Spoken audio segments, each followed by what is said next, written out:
Tiger fans, welcome to Tiger Talk with the 1400 Club. We are live, Birmingham SWAC Media Day. D. Corey C. What we got here? You know the face. So Phillips, man. And of course, the man with the Ken plan. Clark, what's going on, fam? What's up? What's up, y'all? What's going on, fam? What's up, Tiger Nation? What's going on, fellas? We're here. It's official. Officially SWAC here, Media man. Day. Yes, sir. Officially here, SWAC Media Day. Season, man. Absolutely, man. It's official, man. We're ready to get rolling. Live from Birmingham, Alabama. We got a lot of media partners out here. We excited to get a chance to talk to TC, Devontae Davis, JD Martin. Some surprise selections, if you ask me. We'll Absolutely. Get into that, but well deserved, of course, but surprise. Absolutely, man. It's gonna be fun, man. I'm excited.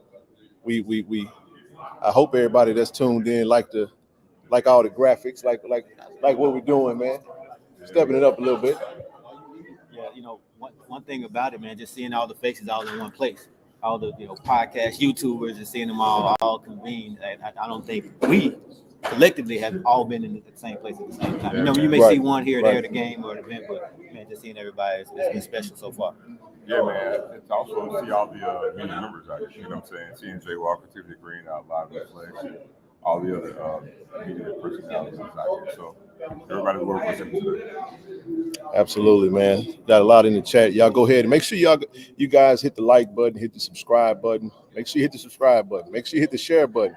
We won't be on long, as we know that SWAC Media Day is just getting kicked off. So but we did want to come get live, and we're gonna bring you guys a lot of content, a lot of interviews, a lot of conversations. Jordan already had one conversation that he ain't gonna tell us anything about. He always got a plan, man. Zoe always got somebody important too. I saw him.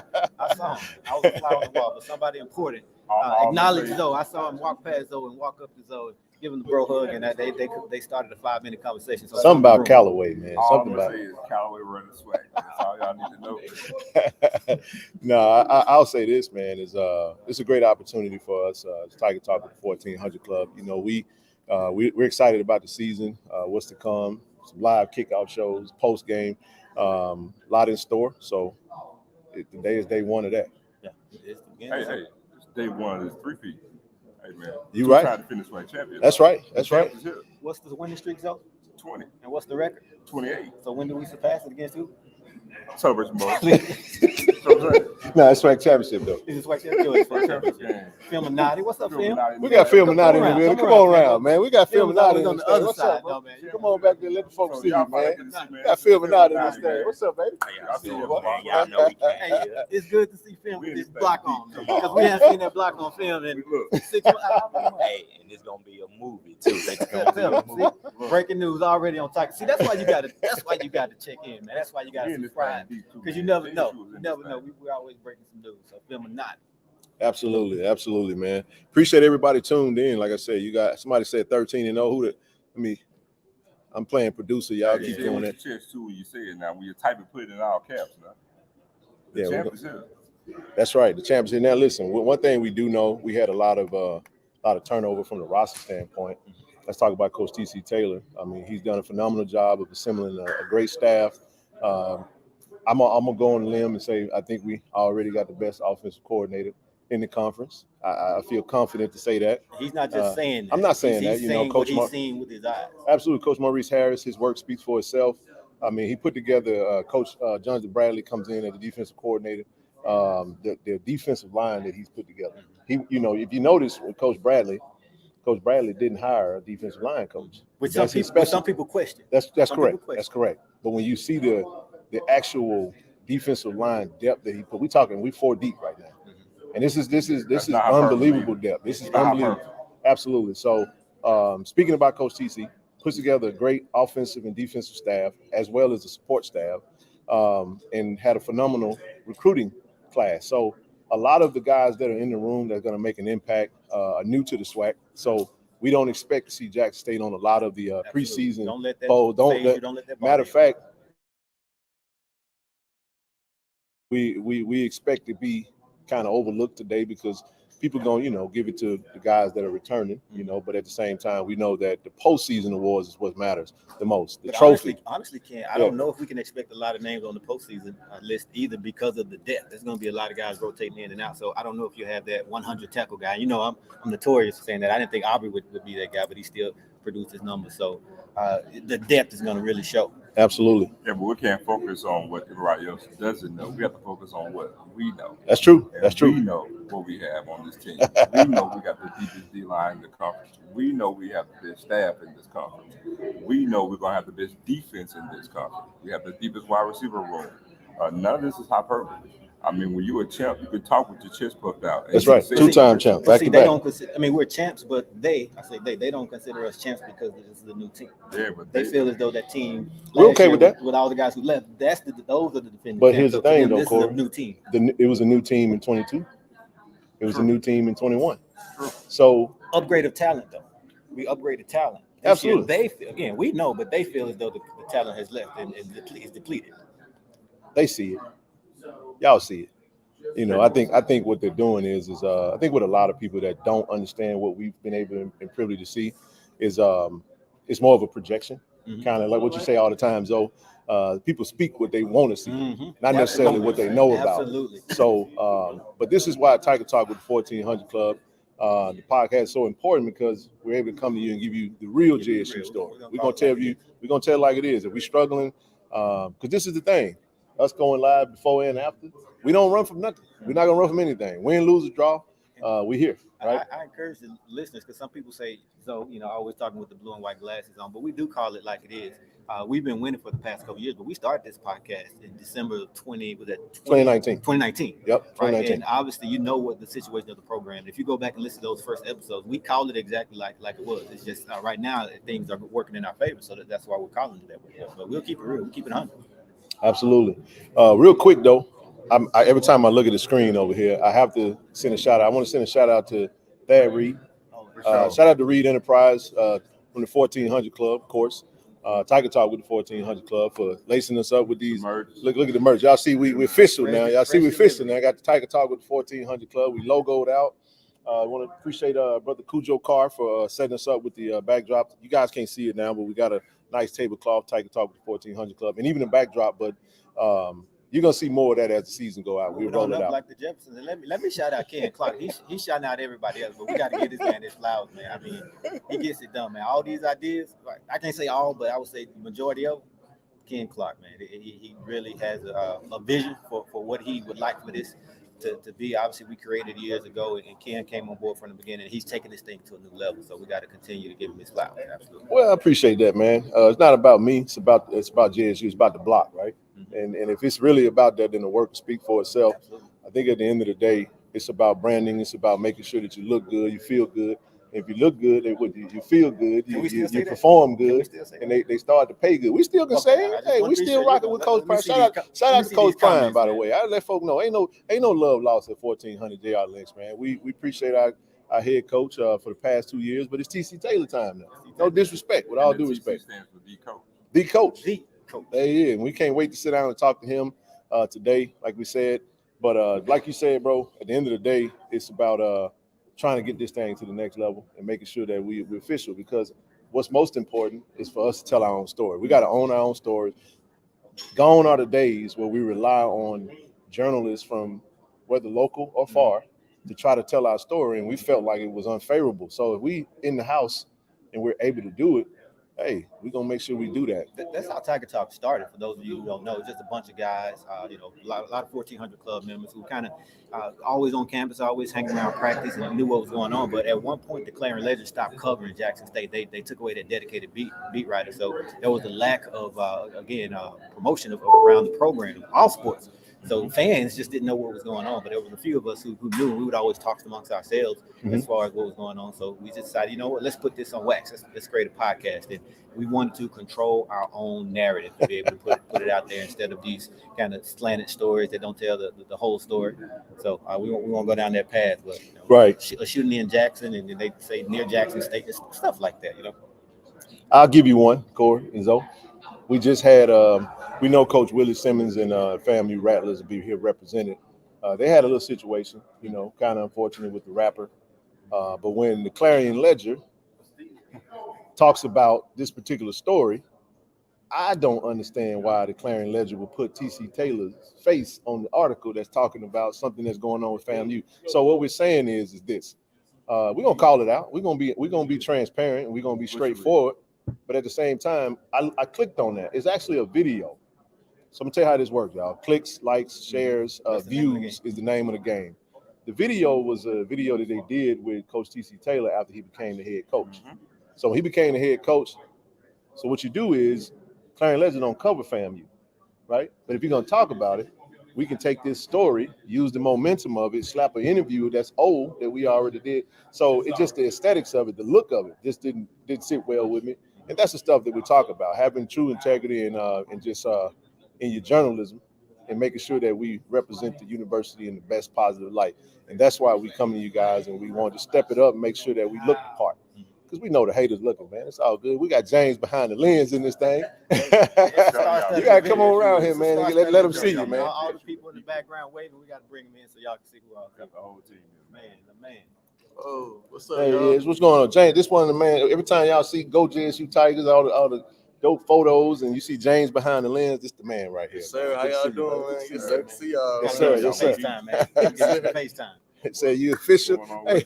Hey, Bruce. Like a ref with a whistle. That's right.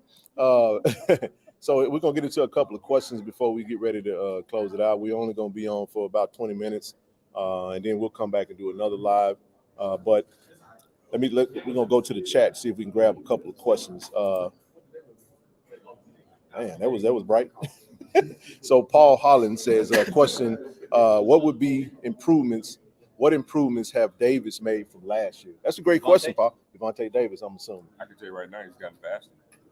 Okay. He's gotten faster. He's gotten stronger.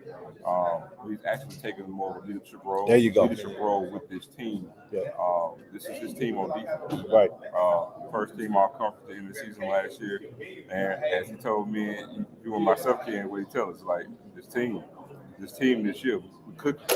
That's right. And so to answer that question, he's gotten faster. He's gotten stronger. I know that sounds like a loaded answer or a cliche-ish answer, but it's actually true. If you actually see him visually, he has gotten faster, he has gotten stronger. But the main thing is the leadership because he knows this is his defense. But I'll tell you something that he's quote unquote improved on, and this is not as tangible as being faster or something like that or stronger, but his confidence. Yeah, that's this a guy good walks point. around He's with wearing it. not arrogant, but just when you see him, you know, okay, this guy's somebody. Yeah. If you speak to him, you can just tell, like, okay, this is my team. Not my team, but I'm the guy. I think he would say his team.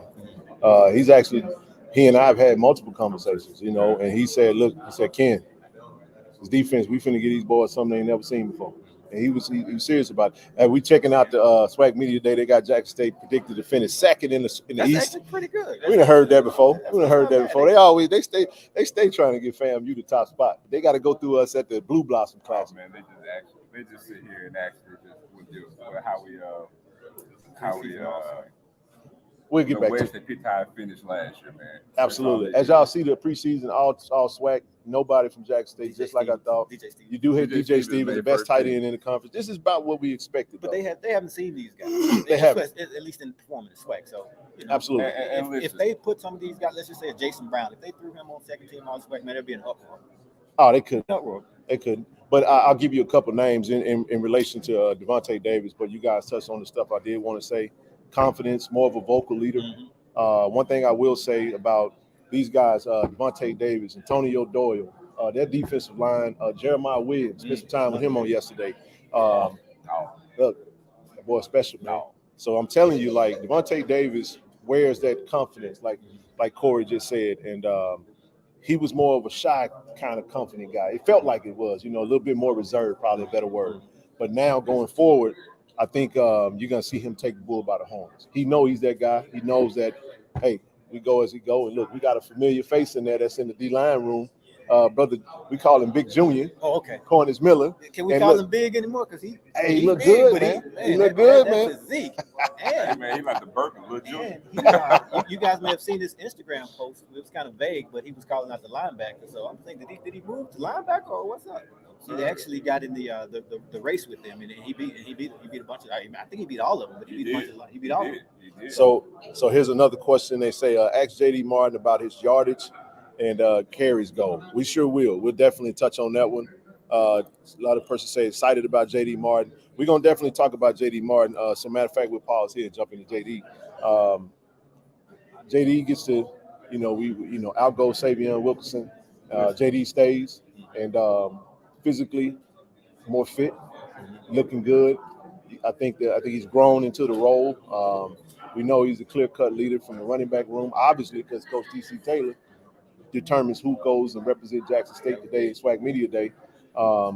And the thing that he said when we were post-game of the spring game that I thought he was very self-aware. What I mean by that is the thing that he touched on was saying that he wanted to work on making sure he don't put the ball on the ground. Well, I was actually going to touch on that. Yeah, go ahead. If we go back to last year, J.D. Martin started, not Savion. Yeah, that's right. That's right. Beginning last year, J.D. Martin was starting. Yep. And the only reason why he actually retracted was production. Ball on the ground. Right. So he's very self-aware of that. And so when it comes to skill set, you know what I'm saying, even when you added Savion Wilkerson, J.D. Martin's skill set is through the roof. And then when you talk about what we're going to do from an offensive standpoint, where he fits in that's correct. Offense, with his skill set, that's the thing that's the thing that's going to translate on the field with the J.D. Martin. So again, his only thing is not putting the ball on the ground. If he actually maintains that, man, I have no doubt he'll probably be in the running for first team all conference, possibly, offensive player of the year capabilities. You know what I'm saying? He'll be in the running if he actually lives up to what he needs to do and lives up to his potential and knock the ball on the ground. He'll be there in the running at the end of the year. I like that we got a deep running back room. I like that he's going to be pushed. Enters the room. Irv Mulligan, Desmond Moultrie filling into his body. I'll give you another name, another body. Zeke Amari. Ahmad. I mean, the list goes. Kevin May. The list goes on and on. We got a deep running back room. And again, you got a lot of weapons that the offensive coordinator can put together schematic. We know tight ends are important. Shout out to DJ Stevens being on first team all SWAC. We know he's the best tight end in the conference. Out goes Kamari. Best tight end in HBCU football. Hey, I'll take that. And we get DJ back. It gives him a surefire. And this was cool about having DJ back. We know that the tight end position, from Coach Maurice Harris's own words, the tight end position is the most most important position of his entire offense. Don't you love hearing that? Because that's usually the most overlooked, and that's the guy, the fan in the stand always sees the tight end open. Absolutely. Right? So and then look, and I'll be remiss if we're gonna talk about DJ, not to mention huge breakout year from Jesse Riley, Hayden Hagler. It better be a huge breakout year for Jesse Riley. Jesse, are you watching right now? Hopefully he's watching. Listen to what time.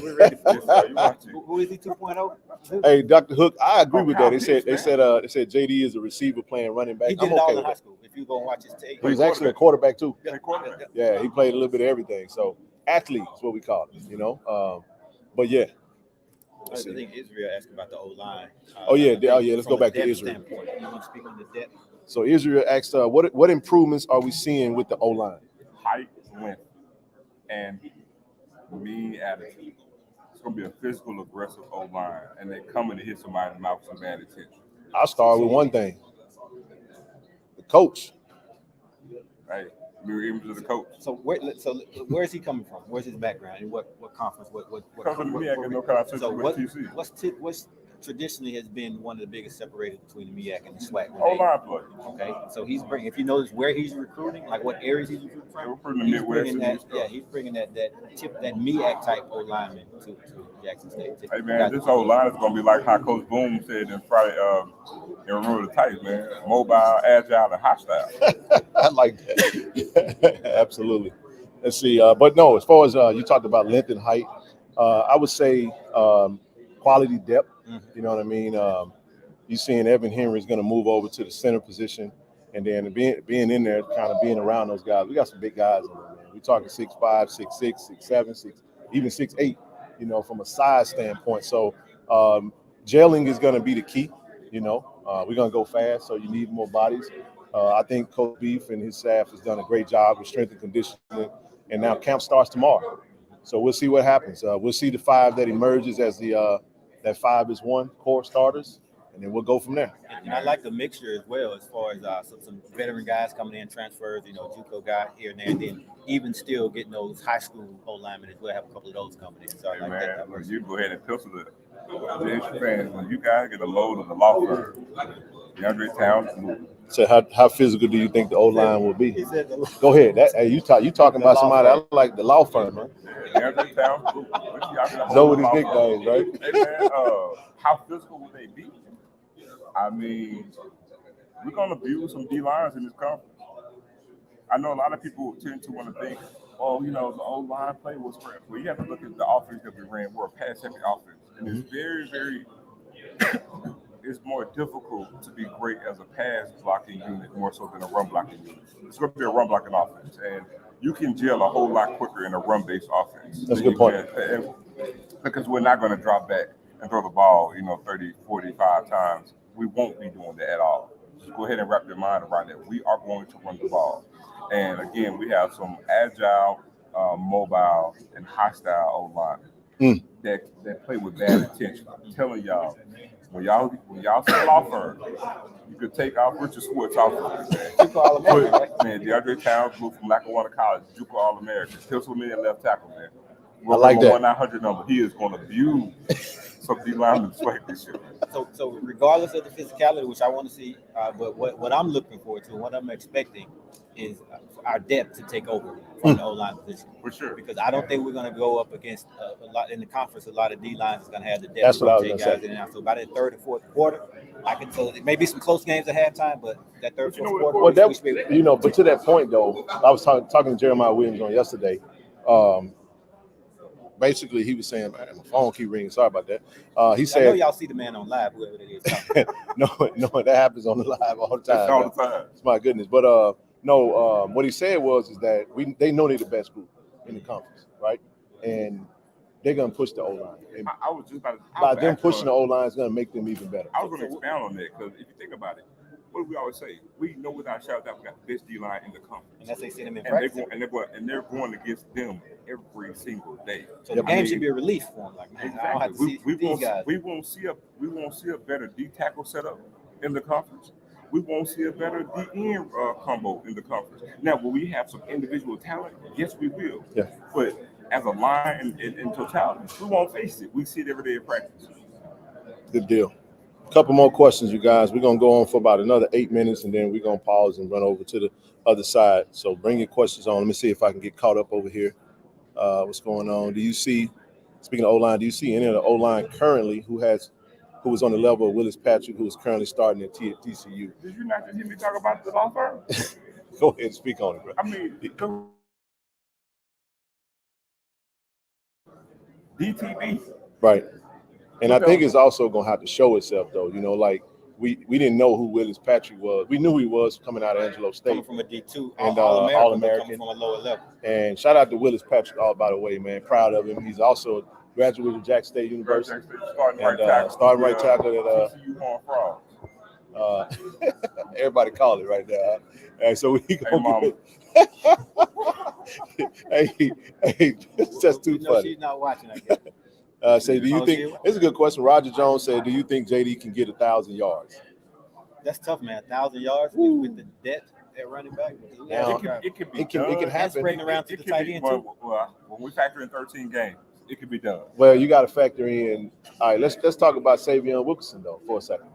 Savion Wilkerson didn't start until game 3, right? Exactly. So you got Shador Sanders, who's a star of last team, primary focus, great passing quarterback. So even in that type of offense, we're going to go faster this year. Yep.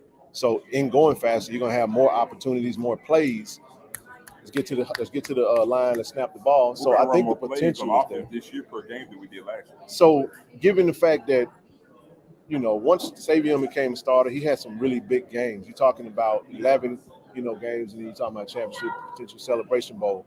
I think he can do it. Just it all depends on what the O-line does. I mean, yards, running. How you doing? Running back yards are based on O-line, and we know J.D. Mark can get up the field now if he get a hold. Here's the thing. I think he can do it. JD is going to get the carries every game. No, he's not going to get 30 carries a game. We know that. Yeah, that's why I said it. But he's going to get a guaranteed 20 every game. I don't think we can judge his success by his rushing yards. Oh, that's because of catches and everything else. I don't think we can solely judge him on that. I don't think less than 1,000 yards is at this point in the season. I think he can have an impact without having 1,000 yards. Let's take a couple more questions, guys. We got 5 more minutes. And shout out to brother C. Lee. I see you out there. What up, OG? What up, OG? Let's see. Motivated Tires. K5 having a big year. But doesn't look like many more questions. What we'll do is we'll go ahead and give some closing remarks, and then we'll get ready to head out. The media room is starting to fill up, so we don't want the back noise to overpower what we're trying to do. But we really finna go over there and just kind of see what SWAC Media Day gonna have to offer. Like I said, we're looking forward to interviewing, sitting down with Coach T.C. Taylor, sitting down with J.D. Martin, sitting down with Devontae Davis. Even want to sit down with the commissioner, and then we even try to get some other coaches, other players, some other media personalities. Dwayne Lewis, absolutely. We got to get Dwayne. And again, shout out to Tiger Nation, man. We got big things brewing, and we're excited about what's to come. Hey, man, look, just looking forward to a big season. Shout out to the I Love family, the best, hands down, the best fan base in all of FCS and all of college football, man. Go ahead and say it, bro. And pound for pound, that's absolutely college football. If you look at the size of our fan base compared to Power 5, I'd say pound for pound, we're right there. Well, look, man, buckle up. It's going to be an amazing season, led by our favorite son, T.C. Taylor. Great staff, great set of players who want to be here and came here for Jackson State. They came to protect the block.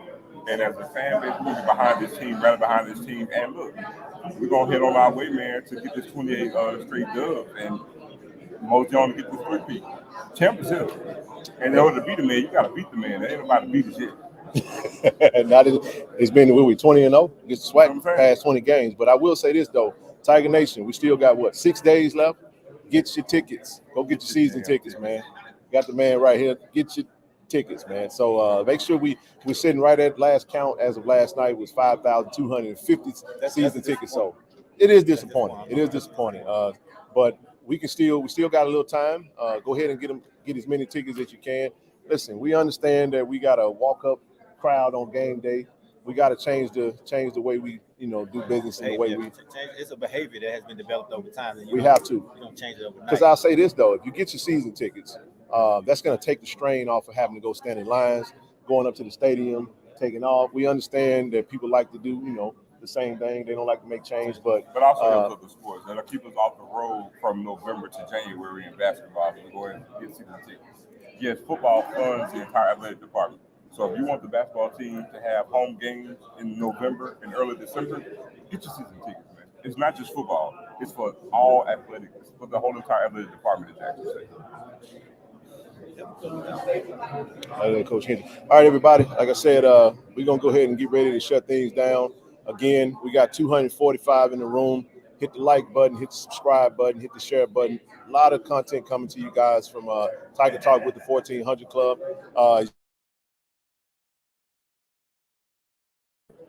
We gotta get right on YouTube, man. So yeah, we're gonna work on that. YouTube ain't see we trying to.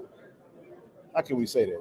I don't know no other way to say it but to say it. YouTube, YouTube ain't allowing us to make no money off this. To get where we need to be, like here today. So we're gonna need us to take care of us. So hit that Cash App, hit that PayPal, whatever you need to do. Whatever, if you'd like to donate to this platform, to continue to see us elevate this platform and do big things, feel free to donate. So other than that, as it says, it all helps the cause. It absolutely. This is for us to position ourselves to do this, to bring this to you. So it's all about Jackson State. We do this for the love. Absolutely. So appreciate everybody for tuning in this live. We will come back to you guys live again later on in the show. Everything else is going to be pre-recorded. We grab a lot of content, interviews, and then we'll push those out throughout the platform. But you got to be subscribed, and you make sure you turn your notification bells on, because when you do that, every time we drop a video, you get notified. Other than that, man, I love. Go Tigers, baby. Go Tigers. Yeah, I love. Go Tigers. All right, they are. Appreciate y'all.